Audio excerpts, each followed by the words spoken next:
ఓం శ్రీ మాత్రే నమః. జై దుర్గమ్మ తల్లి భక్తులందరికీ కూడా నమస్కారం అండి. అందరూ కూడా సుఖంగా సంతోషంగా ఎప్పుడూ కూడా ఆనందంగా ఉండాలి అని చెప్పి ఆ దుర్గమ్మ గారి తరపున నేను కూడా మనస్ఫూర్తిగా కోరుకుంటున్నాను. ఈరోజు దుర్గమ్మ తల్లి అందించే సందేశం ఏమిటి అంటే కనుక, బిడ్డ నిర్లక్ష్యం చేయవద్దు. ఈ 7 సూత్రాలు నిన్ను 7 రోజుల్లో కోటీశ్వరుడిగా మారుస్తాయి. నీ దశ తిరిగే అదృష్టం అమ్మా, ఇది అస్సలు వదులుకోకు అని చెప్పి ఏదో ఒక తెలియని సందేశాన్ని మనకు తెలియజేయాలి అని చెప్పి దుర్గమ్మ తల్లి ఈరోజు మన ముందుకు వచ్చిందండి. మరి దుర్గమ్మ తల్లి ఏ సందేశాన్ని అందించినా కూడా అది మన భవిష్యత్తును మార్చేదే అయి ఉంటుంది అని చెప్పి మనందరికీ కూడా తెలిసిన విషయమే కదా. అయితే దుర్గమ్మ తల్లి సందేశం ఏమిటో దుర్గమ్మ తల్లి మాటల్లోనే తెలుసుకునే ముందు, ఎవరికైతే దుర్గమ్మ తల్లి అంటే నమ్మకం, గౌరవం, ఇష్టం ఉంటాయో వారందరూ కూడా ఈ వీడియోకి ఒక చిన్న లైక్ ఇవ్వడం మాత్రం మర్చిపోవద్దు. ఇక ఇప్పుడు దుర్గమ్మ తల్లి సందేశం ఏమిటో తెలుసుకుందాం. బిడ్డ నిర్లక్ష్యం చేయవద్దు అని చెప్పి ఎందుకు అంటుంది అంటే, మనం ఇది నిర్లక్ష్యం చేయకుండా తెలుసుకుంటేనే మన జీవితంలో ఒక గొప్ప మార్పు, ఆనందకరమైన మార్పు అనేది వస్తుంది అని చెప్పి దుర్గమ్మ తల్లి మనకి సంకేతాన్ని పంపిస్తున్నారన్నమాట. బిడ్డ, ఎన్నో కష్టాలు, ఎన్నో బాధలు, నీ జీవితం అనేది ఈ కష్టాల కోసమే పుట్టిందా? ఈ బాధలు అనుభవించడానికే సగం జీవితం అనేది గడిచిపోయింది. మరి ఈ కష్టాలన్నింటినీ కూడా ఎలా తీర్చుకోవాలి, ఈ కష్టాల నుంచి ఎలా బయటపడి కోరికలను తీర్చుకుని ఆనందంగా జీవితంలో ముందడుగు వేయాలి అంటే, డబ్బు అనేది చాలా ప్రధానమైన పాత్రని పోషిస్తుంది. కానీ డబ్బే జీవితం కాదు కదా. దుర్గమ్మ తల్లి మానసికంగా కూడా ఆరోగ్యంగా ఉండాలి, ఆనందంగా ఉండాలి అన్నా కూడా మరి డబ్బే అవకాశం అనేది, డబ్బే ఆనందాన్ని అనేది ఇస్తుంది అని చెప్పి నాకు కూడా తెలుసు. కానీ ఈ డబ్బుని ఎలా సంపాదించుకోవాలి, సంపాదించుకున్న డబ్బుని ఎలా నిలబెట్టుకోవాలి, అసలు ఈ ధనం అనేది నా దగ్గరికి వస్తుందా అని ఒకటి కాదు, రెండు కాదు, ఎన్నో రకాలైన ప్రశ్నలు అనేవి నీ మనసులో మెదలాడుతూ ఉంటాయి. కానీ చేతిలో మాత్రం డబ్బులు అవసరాలకు మించి తక్కువగా ఉంటుంది. మరి ఏం చేయాలి అనే ప్రశ్నకు నేను ఈ సందేశంతో సమాధానం ఇవ్వబోతున్నాను. బిడ్డ, ఒక ఊర్లో ఒక అబ్బాయి ఉన్నాడు. చాలా తక్కువ వయసులోనే చాలా ధనాన్ని సంపాదించాడు. చుట్టుపక్కల వాళ్ళందరూ కూడా అతను చిన్న వయసులోనే ఇంత డబ్బుని ఎలా సంపాదించాడు అని, దీనంతటికీ కూడా కారణం అతని అదృష్టమే కానీ ఇంకేమీ కాదని అందరూ కూడా చెప్పుకోవడం మొదలుపెట్టారు. కానీ నిజానికి అది అతని అదృష్టం కాదు. ఎందుకంటే అదృష్టం అనేది 10% మాత్రమే ఉంటుంది. మరి మిగతా 90% అతని కష్టం అనేది ఉంటుంది తల్లి. అప్పుడు అతని స్నేహితులందరూ కూడా అతని దగ్గరికి వెళ్ళారు. ఒరేయ్, మనం అందరం కూడా ఒకే సంవత్సరంలో పుట్టాము, ఒకే స్కూల్లో చదివాము, ఒకే కాలేజీలో చదివాము. మాకంటే నువ్వు ఎందులోనూ ఎక్కువ కాదు. కానీ ఇవాల్టి రోజున ఈ సిటీలో నెంబర్ 1 ధనవంతుడిగా నువ్వు ఎలా అవ్వగలిగావు? దీనికి కారణం ఏమిటి అని చెప్పి అతని స్నేహితులు అతన్ని ప్రశ్నించారు. అయితే అతను దానికి ఏం సమాధానం చెప్పాడు అంటే, అరే, అందరూ కూడా నన్ను చాలా మంది ఇదే ప్రశ్న అడుగుతూ ఉంటారు. నిజానికి చాలామంది కూడా ఇది నా అదృష్టం అని చెప్పి చెప్పుకుంటూ ఉంటారు. కానీ దీని వెనుక నా కష్టం చాలా ఉంది. నా కష్టంతో పాటు నా తెలివితేటలు కూడా చాలానే ఉన్నాయి. ఆ యొక్క తెలివితేటలు ముఖ్యంగా 7 రోజులు నేను మీకు 7 సూత్రాలుగా చెప్తాను.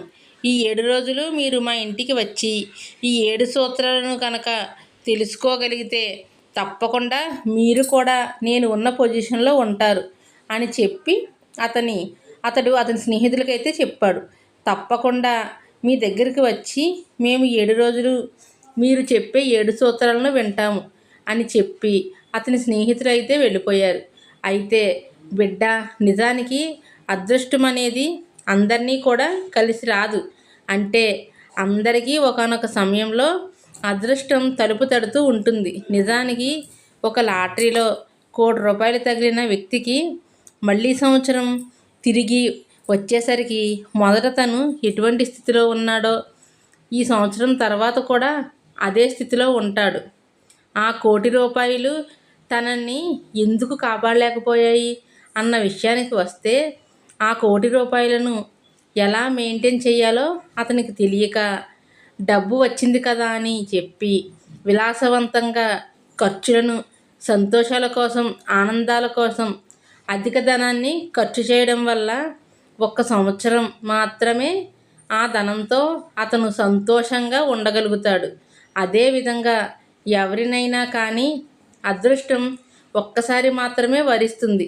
ఆ ఒక్కసారి వరించినప్పుడు ఆ అదృష్టాన్ని మనం చక్కగా దక్కించుకునే ప్రయత్నం చేస్తే జీవితాంతం అది మన తోడు మాత్రమే ఉంటుందమ్మా. అయితే మరి ఆ ధనవంతుడు ఆ 7 రోజుల్లో మొదటి రోజు వాళ్ళ స్నేహితులకు చెప్పిన మొదటి పాయింట్ ఏంటి అంటే కనుక, ఒరేయ్, మీకు ఎంత ధనం వస్తుందో, ఒక నెల శాలరీ ఎంతైతే వస్తుందో, ఉదాహరణకి నీ యొక్క నెల జీతం అనేది ఒక ₹10 అనేది నువ్వు వేసుకో.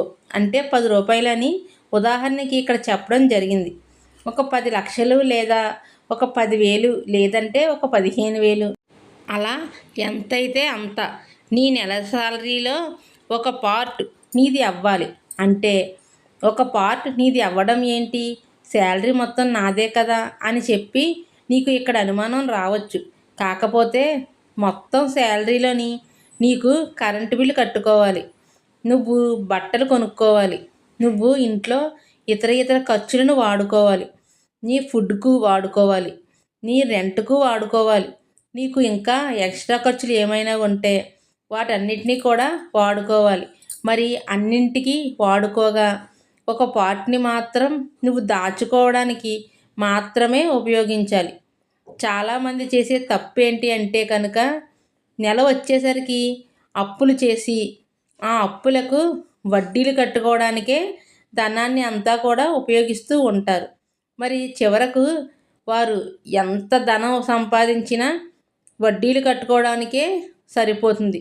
మొదట గుర్తుంచుకోవాల్సిన పాయింట్ ఏంటి అంటే కనుక, బిడ్డ జీవితంలో అత్యవసర పరిస్థితులలో, అది కూడా ప్రాణాల మీదకు వస్తే తప్ప ఎప్పుడూ కూడా అప్పు చేసే ప్రయత్నం మాత్రం చెయ్యకమ్మా. ఎందుకంటే నీవు చేసే అప్పు అనేది నీ యొక్క ధనాన్ని మొత్తాన్ని లాగేసుకుంటుంది అని గుర్తుంచుకో. కనుక నువ్వు చేసే సంపాదనలో నీ యొక్క నెల జీతంలో నువ్వు ₹10 సంపాదిస్తే ₹9 నీ ఖర్చులకు ఉపయోగించుకోగా, ₹1 అయినా కానీ నీ యొక్క సేవింగ్స్ అకౌంట్లో పడేటట్లుగా చూసుకో. ఇది నీకు చాలా ముఖ్యమైన విషయం. ఇక ఆ మాట విని సరేనని చెప్పి వాళ్ళ స్నేహితులు వాళ్ళ ఇంటి నుంచి వెళ్ళిపోయి మళ్ళీ రెండవ రోజు వస్తారన్నమాట. ఇక రెండవ రోజు వచ్చిన స్నేహితులలో ఒక స్నేహితుడు అడుగుతాడు, ఒరేయ్, నువ్వు నిన్న చెప్పావు ₹10 వస్తే ₹9 నా ఖర్చులకు వాడుకోమని, ₹1 దాచిపెట్టుకోమని చెప్పావు. కానీ నాకు వచ్చే ఆదాయం ₹9, ఖర్చులే ₹10 ఉన్నాయి. మరి ఎలా దాచుకోవడానికి కుదురుతుంది అని చెప్పి ఒక స్నేహితుడు అతన్ని అడుగుతాడన్నమాట. అయితే అవసరాల కంటే కూడా నీ యొక్క సంపాదన తక్కువైనప్పుడు నువ్వు చేయవలసిన పని ఏంటి అంటే కనుక, వీలైనంత ఎక్కువగా నువ్వు పొదుపు అనేది చేస్తూ ఉండాలి. ఖర్చులు అనేవి తగ్గించుకుంటూ ఉండాలి. అంటే నీవు చేసుకునే ఖర్చులలో నీవు తీసుకునే ఖర్చులు కొన్ని ఉంటాయి. బట్టలు నీవు పొదుపుగా వాడుకుని బట్టలు కొనుక్కునే ఖర్చు నీవు తగ్గించుకోవచ్చు. ఇంకా తర్వాత ఫుడ్ అంటే నీకు అవసరానికి మించినంత వరకే తినాలి. కానీ ఇవాల్టి రోజుల్లో తల్లి, బయట ఏవి కనిపిస్తే అవి పానీపూరి అని చెప్పి, న్యూడిల్స్ అని చెప్పి, కట్లెట్స్ అని చెప్పి వందలు అనే డబ్బులు చాలా వేస్ట్ చేస్తున్నారు. కానీ ఇవాళ రోజుల్లో దానివల్ల ఆరోగ్యం రాకపోగా అనారోగ్యం పాలవుతున్నారు. ఇటువంటి వాటి కోసం ధనం ఎక్కువ ఖర్చు పెడుతున్నారు. ఇటువంటి వాటి కోసం ధనం తక్కువ ఖర్చు చేస్తే నీ యొక్క పొదుపు అనేది ఎక్కువగా పెరుగుతుంది. వాటి స్థానంలో నువ్వు ఆరోగ్యకరమైన ఫుడ్ అని ఆ యొక్క స్నేహితుడికి, అదే ఈ డబ్బున్న స్నేహితుడు సలహా ఇస్తాడన్నమాట. ఇక 3వ రోజు మళ్ళీ వస్తారన్నమాట స్నేహితులు. అప్పుడు ఏంటంటే 3వ రోజు స్నేహితులు మరలా వచ్చి, పొదుపులు చేసుకోమని చెప్పావు, అది బాగానే ఉంది. ఖర్చులు తగ్గించుకోమని చెప్పావు, అది కూడా బాగానే ఉంది. ఉన్న డబ్బుని ఎలా రెట్టింపు చేసుకోవాలి అని చెప్పి ఒక ఫ్రెండ్ అయితే అతన్ని అడుగుతాడు. అప్పుడు ఇతను ఏం చెప్తాడు అంటే, అరే నువ్వు సేవింగ్స్ చేసినప్పుడు ఇలా 10 నెలలు సేవింగ్ చేసి ఒక 10,000 దాచిపెట్టావు అనుకో, ఈ 10,000 రూపాయలను నువ్వు ఇన్వెస్ట్మెంట్ చేసుకోవాలి. అది కూడా నీకు తెలిసిన వాళ్ళకి వడ్డీ రూపంలో ఇవ్వడము, చాలా నమ్మకస్తులకి మళ్ళీ అవి తీసుకుని వాళ్ళు ఎక్కడికైనా వెళ్ళిపోవడమో లేదా నీకు తిరిగి ఇవ్వలేకపోవడమో జరగకుండా మంచి వ్యక్తులను, నమ్మకమైన వ్యక్తులని చూసుకుని నువ్వు ఇన్వెస్ట్మెంట్ చేసుకుంటే కనుక ఆ యొక్క డబ్బే నీకు డబ్బుని సంపాదించి పెడుతుంది. ఆ డబ్బుని మరొక చోట పెట్టుబడి పెట్టి చిన్న చిన్న వ్యాపారం లాంటిది నువ్వు మెదడు పెట్టుకున్నావు అంటే కనుక ఆ డబ్బు నీకు మరింత డబ్బుని సంపాదించి పెడుతుంది అని చెప్పి, లేకుంటే నువ్వు బంగారానికి ఇన్వెస్ట్ చేసినా కూడా అది ఫ్యూచర్లో నీకు చాలా చాలా రేటు అనేది పెరగడం వల్ల కూడా నువ్వు ధనవంతుడు అయ్యే అవకాశం వస్తుంది అని చెప్పి, అతని స్నేహితుడు అయితే వాళ్ళకి 3వ పాయింట్గా సలహాని ఇస్తాడన్నమాట. ఇక 4వది ఏంటి అంటే కనుక 4వ రోజు వాళ్ళ స్నేహితులు వచ్చినప్పుడు ఆ ధనవంతుడు ఏం చెప్తాడు అంటే, ఎప్పుడైనా కానీ మనం ఎంత జాగ్రత్తగా ఉన్నా కానీ ఒకానొక సమయంలో దురదృష్టి అనేది తప్పకుండా మన యొక్క జీవితంలో అడుగు పెడుతుంది. అంటే బ్యాడ్ లక్ అనేది ఒకరోజు మనకి తప్పకుండా ఎవరికైనా కానీ వస్తుంది. మరి అటువంటప్పుడు ఏం చెయ్యాలి?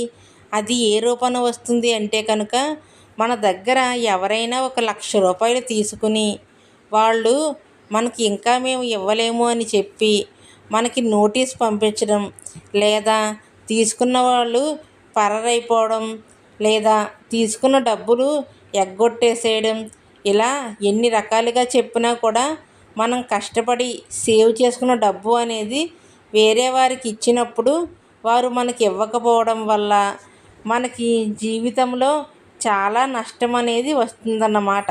కనుక ఎప్పుడైనా కానీ డబ్బు అనేది డబ్బును సంపాదించి పెట్టకపోయినా పర్వాలేదు, అతి ఆశకు పోకుండా అది ఉన్న చోటనే సేఫ్ ప్లేస్లో పెట్టే ప్రయత్నం చేస్తే మనం ధనవంతులమి కాకపోయినా కానీ పేదవారం మాత్రం కాకుండా ఉంటాము.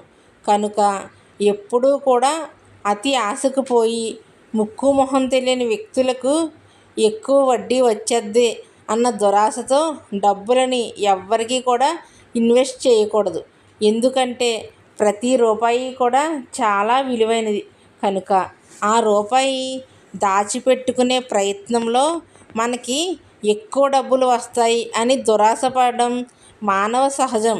అటువంటప్పుడు ఆ దురాశని కంట్రోల్లో ఉంచుకుని డబ్బుని సేఫ్ ప్లేస్లో పెట్టడం వల్ల ఎటువంటి బ్యాడ్ లక్ అనేది మన దగ్గరికి రాకుండా ఉంటుంది. ఇది 4వ పాయింట్గా అతని స్నేహితులకైతే చెప్తాడన్నమాట. ఇక 5వది ఏంటి అంటే కనుక, బిడ్డ ఎప్పుడైనా కానీ సొంత ఇల్లు కట్టుకోవాలి అని చెప్పి ప్రతి ఒక్కరికి ఉంటుంది. కానీ ఖర్చుల వల్ల, లేదంటే అప్పుల వల్ల, లేదంటే సంపాదన తక్కువ ఉండడం వల్ల ప్రతి ఒక్కరూ కూడా ఇవాల్టి రోజుల్లో అద్దెలకు ఉంటున్నారు. అతని స్నేహితుడు వాళ్ళ యొక్క స్నేహితులతో చెప్పిన మాట కూడా ఇదే. ఎప్పుడూ కూడా అద్దె ఇళ్ళల్లో ఉండే కంటే మనకంటూ ఒక చిన్న గూడు అనేది ఏర్పరచుకుని సొంత ఇంట్లో ఉండడం చాలా ఉత్తమం. దీనివల్ల కూడా డబ్బు చాలా సేవ్ అవుతుంది అని చెప్పి ఇవాల్టి రోజుల్లో అపార్ట్మెంట్లు చాలా తక్కువ క్లాస్కి వస్తున్నాయని, మనం బయట రెంట్కి తీసుకున్నా కానీ కనీసం 8,000, 9,000, 10,000 రెంట్ అనేది మనకి ఎక్కువగా కట్టాల్సి వస్తుంది. వీటి వల్ల మనం నెల నెలా కూడా 10,000 మైనస్ చేసుకుంటూ ఉన్నాము. ఆ 10,000 అనేది మనం నమ్మకంగా తెలిసిన చోట బ్యాంకులో లోన్ తీసుకుని ఒక చిన్న హౌస్ అయినా కానీ కొనుక్కుని మనకంటూ ఒక సొంత ఇంటిని ఏర్పరచుకోవడం వల్ల కూడా మనకంటూ ఒక ప్రాపర్టీ అనేది ఏర్పడుతుంది. దీనివల్ల మనం వేరే వారికి రెంట్ ఇస్తూ పోతూ మన జీవితంలో సొంత ఇల్లు అనేది లేకుండా ఉండడం కంటే కూడా ఒక చిన్న కూడా అయినా కానీ మనం సొంతంగా ఏర్పరచుకోవడం వల్ల చాలా ధనం అనేది సేవ్ చేసుకోవచ్చు అని చెప్పి అతని స్నేహితులకైతే 5వ పాయింట్గా చెప్తాడన్నమాట.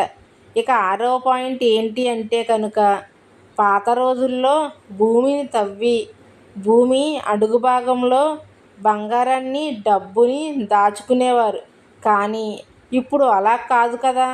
ఎందుకంటే ఇప్పుడు బ్యాంకీలని చెప్పి ఇంకా వచ్చేసి ఇన్వెస్ట్మెంట్ పాట్స్ అని చెప్పి, లేదంటే బ్యాంకులోనే సేవింగ్స్ అకౌంట్స్ అని చెప్పి ఇలా రకరకాలుగా మన డబ్బుని దాచుకోవడానికి అనేక రకాలైన స్థలాలు అనేవి ఉన్నాయి. అంటే బ్యాంక్ డిపాజిట్స్ కట్టడం, ఎల్ఐసీలు కట్టడం, లేదా చీటీపాట్లు వేసుకోవడం, లేదంటే బంగారం కొనుక్కోవడం, ఇలా ఎన్నో రకాలుగా మనం డబ్బును అనేది సేవ్ చేసుకుని ఒక ప్లేస్లో పెట్టుకోవచ్చు అన్నమాట. ఈ విధంగా దాచుకున్న డబ్బు వల్ల మనకి భవిష్యత్తులో అంటే ఎప్పుడూ కూడా చిన్నగానే మనం ఉండం కదా. ఒకానొక వయసు వచ్చిన తర్వాత మన పనులు మనం చేసుకోవడానికి కూడా కష్టమైపోతూ ఉంటుంది. మనం పెద్దవారమైపోతూ ఉంటాము. మెడిసిన్ మీద ఆధారపడాల్సి వస్తుంది. ఫుడ్ అనేది వేరే వారు తెచ్చిస్తేనే మనం తినగలిగే రోజులు అనేవి వస్తూ ఉంటాయి. అటువంటప్పుడు మన డబ్బు అనేది కొంత ఖచ్చితంగా మనం సేవ్ చేసుకుని పెట్టుకోవాలి అని కూడా అతని స్నేహితులకైతే చెప్పాడన్నమాట. ఇది చాలా చాలా ముఖ్యమైన పాయింట్ తల్లి. ఎందుకంటే భవిష్యత్తులో కన్న బిడ్డల మీద కూడా ఆధారపడకుండా మన ఖర్చులు మనం వాడుకునేటట్లుగా ఖచ్చితంగా కొంత డబ్బుని పొదుపు చేసుకోవడం చాలా చాలా ఉత్తమమైన మార్గము అని చెప్పి మనం గుర్తుంచుకోవాలి. ఇక 7వది ఏంటి అంటే కనుక, చాలామంది అనుకుంటూ ఉంటారు, ఏదైనా ఉద్యోగానికి వెళ్ళినప్పుడు మేము సంవత్సరం నుంచి ఇక్కడ పనిచేస్తున్నాము కానీ మాకు శాలరీ అనేది పెరగడం లేదు అని చెప్పి, ఇంకా కొంతమంది మాకు ప్రమోషన్స్ అనేవి రావడం లేదు అని చెప్పి, చిన్న పనైనా పెద్ద పనైనా శాలరీ పెరగాలన్నా, ప్రమోషన్ రావాలన్నా, లేదంటే ఒక వ్యాపారంలో గుర్తింపు పొందాలన్నా కానీ ఖచ్చితంగా కొత్తదనం అనేది అవసరం అవుతుంది. ఆ కొత్తదనం కోసం తన యొక్క తెలివితేటలు సెల్ఫ్గా చూపించుకోవాలి. ఆ తెలివితేటల ఆధారంగా తను చాలా బాగా ఇంప్రూవ్గా వర్క్ చేస్తాడు. కరెక్ట్గా తన పని తను చేసుకుంటూ వెళ్తాడు. తను చేసే పనిలో చాలా పర్ఫెక్షన్ ఉంటుంది, చాలా కరెక్ట్గా ఉంటుంది అని చెప్పి తన యొక్క బాస్ గుర్తించినప్పుడు అడగకుండానే శాలరీ పెంచే అవకాశం ఉంటుంది. కనుక ఎప్పుడైనా కానీ మనలో స్కిల్స్ అనేవి మెరుగుపరుచుకోవాలి అని చెప్పి అతని స్నేహితులతో చెప్తాడన్నమాట. అవును బిడ్డ, ఇది కూడా చాలా చాలా ముఖ్యమైన పాయింట్. ఎందుకంటే ఎప్పుడూ కూడా ఎక్కడ వేసిన గొంగళి అక్కడే ఉండకూడదు. ముందు నీలో నీకు మార్పు రావాలి. నీ యొక్క తెలివితేటలను, నీ యొక్క మేధాశక్తిని పెంచుకొని చేసే పనిలో కొత్తదనం కనిపించేటట్లుగా చేసి ఎదుటివారిని అట్రాక్ట్ చేసుకునేటట్లుగా ఉంటే నీ మీద ఇంప్రెషన్ అనేది పెరగడం వల్ల నీ యొక్క బిజినెస్ అనేది డెవలప్ అయ్యే అవకాశాలు చాలా ఎక్కువగా ఉంటాయి. దీనివల్ల కూడా నీకు ఆదాయం అనేది రెట్టింపు అవుతుంది అని చెప్పి ఈ యొక్క 7 పాయింట్లను తన స్నేహితులకు ఆ ధనవంతుడు అయితే చెప్పాడు అన్నమాట. అప్పుడు ఆ స్నేహితులు ఖచ్చితంగా ఇవి మా జీవితంలో ఒక భాగంగా చేసుకొని ఇలాగే మేము ముందుకు వెళ్ళి నీలాగా మేము కూడా ఒక పెద్ద కోటీశ్వరుడిగా మారతాము అని చెప్పి అతని స్నేహితులకు మాట ఇచ్చి వెళ్తారన్నమాట. బిడ్డ. కనుకే నిర్లక్ష్యం వద్దు అన్నాను. అంటే నేను ఇప్పుడు చెప్పిన ఏ ఒక్క పాయింట్ కూడా నువ్వు నిర్లక్ష్యం చేయకుండా ఉంటే తప్పకుండా నీ జీవితంలో కూడా నువ్వు కోటీశ్వరుడిగా మారే అవకాశం అనేది ఖచ్చితంగా ఉంటుంది. అదృష్టం అనేది నీ దశను తిరిగి రాసే అవకాశం అనేది తప్పకుండా వస్తుంది. ఈ యొక్క పాయింట్స్ అనేవి మనసులో ఉంచుకొని వాటిని జీవితంలో అలవర్చుకున్నావు అంటే తప్పకుండా నువ్వు ఏదైనా సాధించగలవు బిడ్డ. కనుక దానికి నా యొక్క బలం, శక్తి, నా యొక్క ఆశీర్వాదం అనేది నీకు వెన్నంటే ఉంటాయి అని చెప్పి ఈరోజు దుర్గమ్మ తల్లి మనకి చాలా చక్కటి సందేశాన్ని అందించిందండి. మరి ఈ సందేశం మీ అందరికీ నచ్చింది అనుకుంటున్నాను. నచ్చింది అనిపిస్తే తప్పకుండా ఈ వీడియోకి ఒక చిన్న లైక్ ఇవ్వడం మాత్రం మర్చిపోవద్దు. అదేవిధంగా మరి కొంతమంది దుర్గమ్మ భక్తులకు ఈ వీడియోని షేర్ చేయడం కూడా మర్చిపోవద్దు. ఇక ఇటువంటి మంచి మంచి సందేశాలు దుర్గమ్మ తల్లి మాటల్లో మీరు తెలుసుకోవాలి అనుకుంటే ఛానల్ని సబ్స్క్రైబ్ చేసుకోవడం కూడా మర్చిపోవద్దు. మరి రేపు మరొక మంచి సందేశంతో తప్పకుండా కలుసుకుందాం. అంతవరకు కూడా దుర్గమ్మ తల్లి ఆశీస్సులు మీపై ఉండాలి అని చెప్పి మనస్ఫూర్తిగా కోరుకుంటూ సర్వే జన సుఖినో భవంతు. జై దుర్గమ్మ తల్లి.